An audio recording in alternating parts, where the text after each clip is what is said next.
హోలీ ఒక 5-10 మినిట్స్ అయిపోతుంది. హలో నమస్తే, welcome to our channel. This is Priya. ఇప్పుడు మనతో పాటు శివరుద్ర స్వామి గారు ఉన్నారు. హలో అండి, నమస్తే సార్. నమస్కారం అమ్మ, బాగున్నావా తల్లి? Happy Holi sir. Happy Holi అమ్మ. ఎలా జరుపుకుంటారు సార్ మీరు హోలీ? పరమాత్ముడి ఆజ్ఞ. హోలీ జరగడం అనేది ఏమి ఉండదు, అందరితో పాటు ఆశీర్వాద బలం. ఆ రోజు పౌర్ణమి, ఇప్పుడు అయ్యప్ప స్వామి గారి పుట్టినరోజు ఆ రోజు. తర్వాత పౌర్ణమి కాబట్టి చంద్రగ్రహణం వచ్చింది కాబట్టి మాలాంటి సాధు లక్షణం ఉన్న వాళ్ళు చేసేది ముఖ్యంగా శివ పూజలో బలం. అంటే ఎన్నో విషయ వివరణలకు వస్తారు. కొందరు ఆరోగ్యాలని, కొందరు సంతానమని, ఇలా కొన్ని విషయాలని ఆ రోజు మంచి జరగాలని పరమాత్ముడి దగ్గరే కూర్చుంటాం.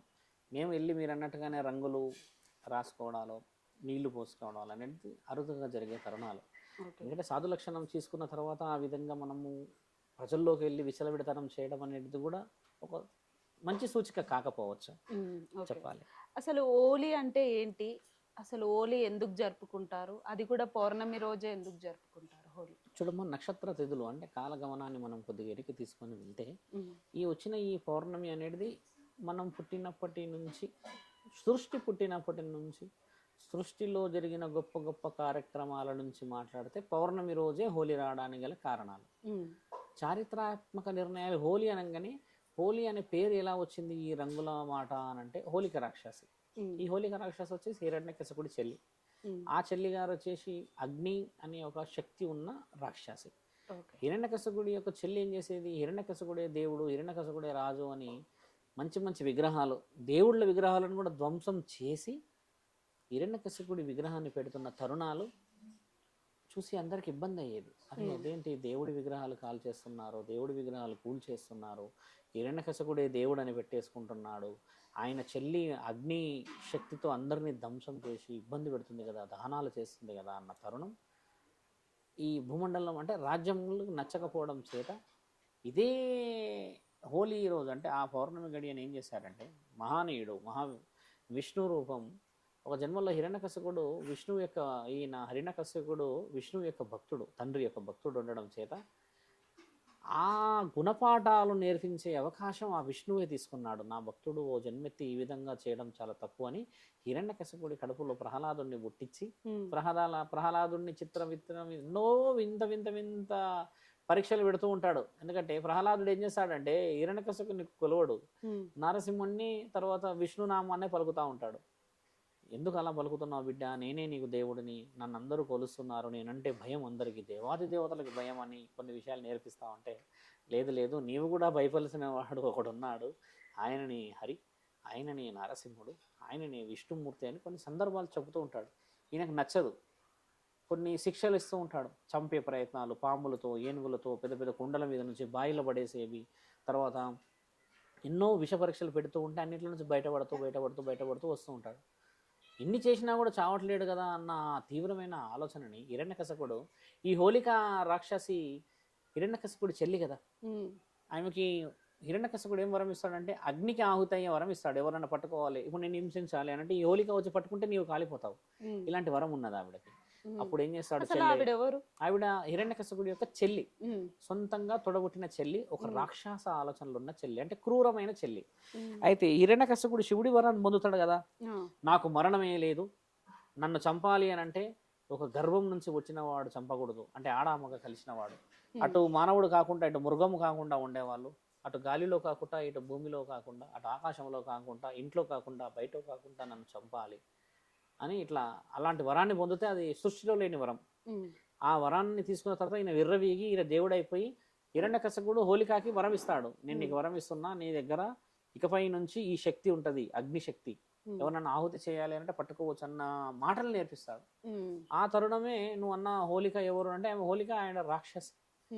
అప్పుడు ప్రహ్లాదుడిని ఏం చేశాడు? అమ్మ చెల్లి, నీవు నా కడుపులో పుట్టిన ప్రహ్లాదుడు నా నామస్మరణ చేయట్లేడు, హరి హరి హరి అని నన్ను మనోవేదనకి గురి చేస్తున్నాడు, నీవు చంపు, వీడి యొక్క పీడని విరగడ చేయి నా దగ్గర నుంచి అని ఈ హోలిక ఇక్కడ ఒళ్ళో కూర్చోబెట్టేసేస్తాడు. కూర్చోబెట్టిన ఆ తరుణం చెల్లి అన్న చెప్పిన మాట, అంటే రాక్షసి కదా, అగ్నికి ఆహుతి చేయాలని చెప్పేసి ఒళ్ళో పడకబెట్టుకొని కాల్ చేసేద్దామని మంట మొత్తం ఒళ్ళంతా కాల్చుకుంటది. కాల్ చేసుకుంటూ ప్రహ్లాదుడు కాలిపోవాలి. యాక్చువల్లీ ప్రహ్లాదుడు కాలడు, ఈవిడ కాలిపోతుంది. ఎందుకంటే ఈమె నిర్ణయం చాలా సృష్టికి విరుద్ధంగా, అంటే ఒక కారణ జన్ముడిని అలా పెట్టుకొని చంపడం అనేది కుదరదు కదా. ప్రహ్లాదుడు బయటకు వచ్చేస్తాడు, ఆయన కాలిపోయి చనిపోతే హిరణ్యకశిపుడికి చాలా పెద్ద కోపం. ఏమిరా బాలక, నా చెల్లెనే పుట్టన పెట్టుకుంటేవా అని, ఎక్కడున్నాడు రా అని హరి, పిలువరా అని హరిని అని గద తీసుకొని ఇంకా దాన్ని దీన్ని వాటిని కొడుతూ ఉంటే ఇక్కడ కాదు అక్కడ కాదు ఎక్కడెక్కడ చూసినా నా హరి ఉంటాడు అన్న మాట తీవ్రంగా తెచ్చినప్పుడు ఆ స్తంభాన్ని కొడితే స్తంభంలో నుంచి ఉగ్రరూపం ఎత్తిన నరసింహుడు వస్తాడు. మనము చిత్రాలు చూశారు. అలా వచ్చినప్పుడు నరసింహుడి యొక్క ఈ పైభాగం ఉగ్రంగా సింహరూపం ఉంటుంది. ఈ గోర్లు ఇవన్నీ పెద్దగా ఉండడం చేత నారసింహుడు ఈయన గారిని, ఎవరినైతే హిరణ్యకశిపుడు ఉంటాడో ఆయన్ని పట్టుకొని గట్టిగా తీసుకెళ్ళేసి, ఈయనకున్న వరం ఏంది, తల్లి గర్భంలో నుంచి పుట్టకూడదు అని. ఈయన నారసింహుడు పుట్టింది స్తంభం నుంచి. మళ్ళీ అటు గాలి అంటే పైన ఆకాశం భూమి కాకుండా తీసుకెళ్ళాలి అని అంటే కడప మధ్యలోకి తీసుకొస్తాడు. అటు ఇంట్లో కాకుండా ఇటు బయట కాకుండా, అటు మనిషి కాకుండా ఇటు మృగం కాకుండా ఉన్న వారితో నాకు మరణం ఉండాలి అని చెప్పి పరమేశ్వరుడి దగ్గర పొందిన వరమే ఈ హిరణ్యకశిపుడు. నారసింహుడు ఇలా కాలు మీద కాలు పెట్టి కూర్చొని గాలిలో అట్లా బయటికి కాకుండా లోపలికి కాకుండా కడపకి మధ్యలో సగభాగంగా ఉండి ఆయన గారి పేగులు తీసి ప్రకలించిన తరుణం అది. అప్పుడు నరసింహస్వామిని అందరూ శాంతపరిచి అన్నీ చేసేసిన ఆ హోలిక చనిపోయింది. ఆ హిరణ్యకశిపుడు చనిపోవడం చేత ప్రహ్లాదుడు రాజ్యాధికారమై రాజ్యాన్ని సువిశాలంగా పరిపాలించిన ఆ రోజు చేసుకున్న పండగే హోలీ పండుగ. ఆనందంగా చేసుకున్న పండుగ. హోలిక రాక్షసి వల్ల హోలీ పేరు వచ్చింది.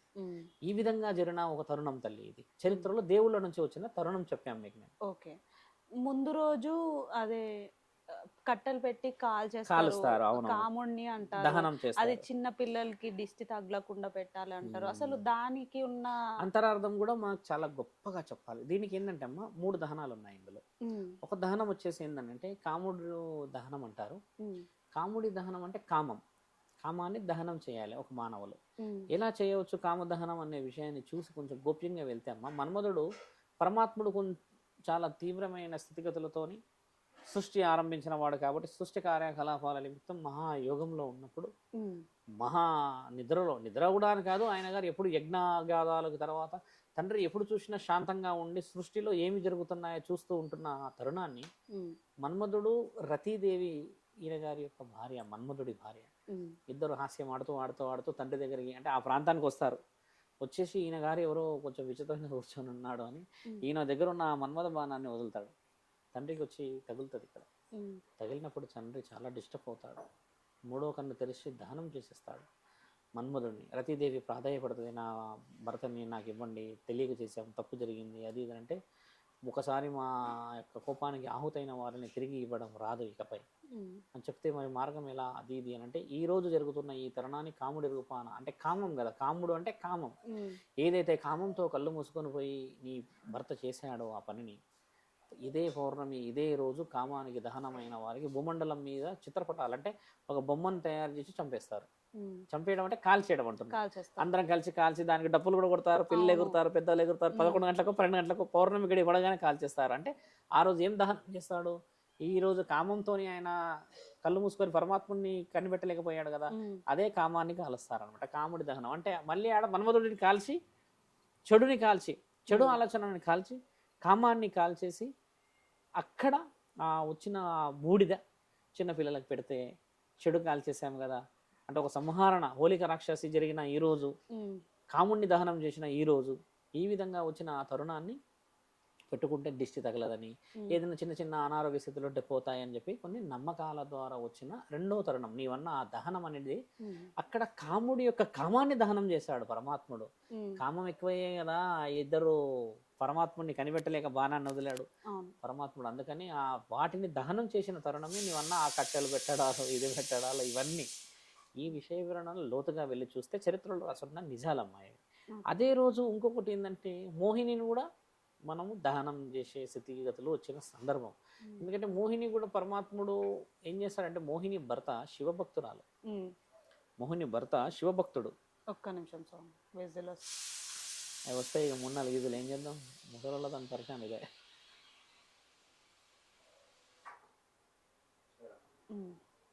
మోహిని భర్త ఎంతసేపు ఉంటుంది, మళ్ళీ వస్తూనే ఉంటుంది, 1 నిమిషంలో. బంద్ చేశాడు స్వామి. బంద్ చేశారా? ఆ. బంద్ చేసిరా? స్వామి మంచిగా పప్పు వండుకుంటున్నా అనుకుంటారు ఇటు చూసేటోళ్ళు. కింద కామెంట్స్ వస్తాయి. ఏం స్వామి ఏంది పప్పా లేకపోతే ఏంది అంటారు వాళ్ళు ఏం లేదు, మళ్ళా పెట్టేటోళ్ళు పెట్టే విధంగా పెడతారు. పక్కన విజిలే అవుతుంది అంటారు. అదో గోల. అయితే మోహిని ఒక భర్త శివభక్తుడు ఉంటాడు. ఆ శివభక్తుడు అయిపోయి ఏం చేస్తాడంటే శివుడిని అహర్నిశలు కోరినప్పుడు శివుడు ఒక రోజు వచ్చేసి ఆయన పరీక్షించదలిచి నేను నీ ఇంటికి వస్తున్నాను సాయంత్రం ఈ రోజు అని అంటే ఆ రోజు పూజలు చేసి అన్ని అలంకరించేసి అన్ని పెట్టేసి తండ్రి వస్తున్నాడు కదా అని నేను ఎదురు చూస్తూ ఉంటాడు. మోహిని భర్త బాగా గుర్తుపెట్టుకోవాలి. మోహిని భర్త అలా చేస్తున్న ఆ తరుణం ఏమవుతుందంటే అమ్మ, మోహిని ఆ సంధ్యా సమయంలో కోరిక కోరుతుంది, నా శారీరకమైన ఆలోచనలు నీవు తీర్చవలసిందిగా అని అంటే వలదు వలదు మోహిని, పరమాత్ముడు ఇంటికి వేచి ఉన్నాడు, వస్తూ ఉన్నాడు, మనము అగ్నికి అర్హత తీసుకొని పూజ పురస్కారాలు వరాన్ని పొందాలి అని అంటే లేదు లేదు లేదు నా కోరిక కంటే నీ పరమాత్ముడు ఎక్కువనా అని పిచ్చి పిశాచి కోరిక కోరితే ఈయన మీద పడి పడి ఇబ్బంది పెడుతున్న సమయానికి నా తండ్రి మహాముక్కంటి త్రిశూలాన్ని పట్టుకొని వచ్చేస్తాడు. భక్త అనగానే భక్తుడు మోహిని చేత ఆ కామ కార్యకలాపాల్లో ఉన్న తరుణాన్ని చూసి తండ్రికి కోపం వచ్చేస్తుంది. ఏమిరా నేను వస్తున్న ఈ సమయాన పరమాత్ముడిని నేను వస్తూ ఉంటున్న ఈ రోజుని నీవు ఈ విధంగా నీవు స్వీకరిస్తావా, మహాముఖండిని ధిక్కరిస్తావా అని ఆయన గారి ప్రాణాన్ని తీసుకెళ్ళిపోతే మోహినికి కామ కోరిక తీరదు కదమ్మా. పిచ్చి కోపం వచ్చి నా కోరిక నువ్వు తీర్చి కానీ తండ్రి వెనకే పరిగెత్తుతుంది. తండ్రి కైలాసానికి వెళ్ళి నాకు పార్వతీమాత ఉన్నది, నా పరిస్థితులు వేరు అని అంటే వేరే వాళ్ళ దగ్గరికి వెళ్ళి వేరే దగ్గరికి వెళ్తే వేరే వేరే అందరి దగ్గర అందరు ఉంటారు. అలా అని అని అని అందరిని డిస్టర్బ్ చేస్తూ ఉంటే అప్పుడు అందరు కలిసి ఒక నిర్ణయానికి వస్తారు. కామంతో చాలామంది భూమండలం మీద కొట్టుమిట్టాడుతూ ఉంటారు. నీవు అక్కడికి వెళితే నీకు కావాల్సిన కార్యకలాపాలు జరుగుతాయి, తీవ్రమైన నీ దాహం తీరుతుందని కొన్ని మాటలు చెప్పేసేస్తే జరిగిన ఆ తరుణం, తండ్రి శపించిన ఆ తరుణం కూడా ఈ హోలీ రోజే. ఇలాంటి కొన్ని తరుణాలు ఉన్నాయి. ఇప్పుడు ఈ తరుణాన్ని 3 తరుణాలు దేవుడికి సంబంధించింది చెప్పాము మనం. ఇంకో తరుణం దేవుడిది ఎలా ఉందంటే అమ్మ, శ్రీకృష్ణుడి విషయాన్ని కూడా మాట్లాడుకుంటాం. అంటే నార్త్ సైడ్ చెప్పిన విషయాలు, బ్లూ కలర్, బ్లాక్ కలర్, ఇవన్నీ కలర్స్తో కలర్ చేస్తాం కదా. శ్రీకృష్ణుడు అయినా ఎవరిదైనా దేవాది దేవుల నలుపు, యాదవుల దేవుడు అని కూడా అంటారు శ్రీకృష్ణుని. అయితే నల్లగా ఉండడం చేత రాధా తల్లిని ఒక రోజు సందర్భం చెప్తుంది, నల్లగా ఉన్నావు కృష్ణ నీవు, నాకంటే నా చర్మమే బాగుంది అని అంటే ఆయన బాధపడి అన్ని రంగులు కలిపి యశోదామాతకు చెప్తే అమ్మంటది అన్ని రంగులు కలిపి ఒకసారి రాధ మీద చల్లి చూడు అని అన్నప్పుడు కృష్ణుడు వెళ్ళి చల్లుతాడు. అన్ని రంగులు చల్లినాక ఒక్కటేసారి అమ్మ నల్లగా అయిపోతుంది.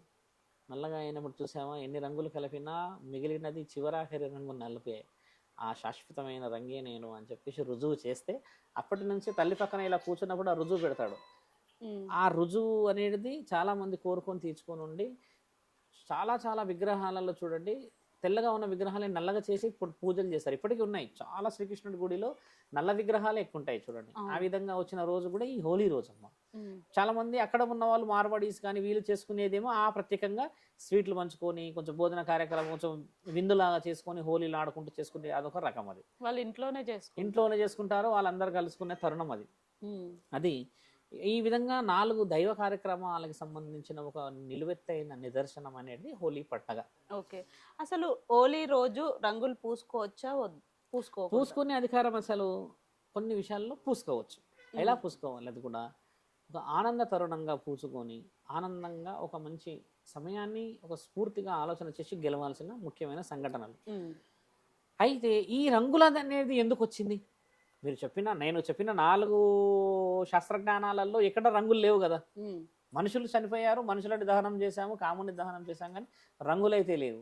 కానీ ఈ శాస్త్రజ్ఞానాలు అంటే శాస్త్రవేత్తలు, ఇప్పుడున్న శాస్త్రవేత్తలకు అప్పుడు మునీశ్వరులు, మునిలు, మహామునిలు, మహర్షులు అంతా ఏం చేశారంటే ఎండాకాలం రాగానే నీళ్ళకి ఇబ్బంది అవుతుంది కదమ్మా ఎక్కువ శాతంగా. ఇప్పటికీ ఇంత పెద్ద అడ్వాన్స్ ఉన్న టెక్నాలజీలో కూడా మనకు నీళ్ళకి చాలా ఇబ్బంది అవుతుంది సమ్మర్లో. ఇంకా కొన్ని ప్రాంతాల్లో అయితే నీళ్ళే దొరకవు. ఇలా అప్పుడు చాలా పూర్వకాలంలో ఇలా ఇబ్బంది నీళ్ళకైతే మనకి తాగడానికి, స్నానాలకి, కార్యకలాపాలకి సరిపోయేమో ఈ 4 నెలలు అని అంత శాస్త్రజ్ఞానంగా వాళ్ళు తెలివిగా ఆలోచించి అడవిలో నుంచి అన్ని రంగుల కొన్ని పండ్లు, ఎండిపోయిన పండ్లు తెచ్చి అన్ని తెచ్చి వనమూలికల సేకరణ చేసేస్తే అవి కొన్ని రంగులైనాయమ్మ. ఆ రంగులన్నీ కొన్ని రోజులు ఎండబెట్టేసి కొన్ని వాటిని స్వీకరించి ఆ రసాయనాలను వచ్చినట్టుగా ఇప్పుడు రసం అంటాం, వాటి యొక్క పిండినప్పుడు వచ్చేవన్నీ స్వీకరించి ఒకరికొకళ్ళు రాసేవాళ్ళు. రాసేసి ఏం చేసేవారంటే, ఒకళ్ళు అడిగారు ఎందుకు ఇలా రాస్తున్నారు అంటే, చూడు 4 నెలలు నీ చర్మాన్ని కాపాడుతుంది, ఈ 4 నెలలు మీరు స్నానాలు చేయకూడదు, మొహాలకు సంబంధించిన విషయాలు కానీ ఎంతవరకు వాడాలో అంతవరకే వాడాలి. అలా వాడడం వల్ల ఏమవుతుంది అని అంటే, మరి ఈ 4 నెలలు నీవు ఎక్కువ నీళ్ళు మాట్లాడితే పైన సూర్యుడు భగభగ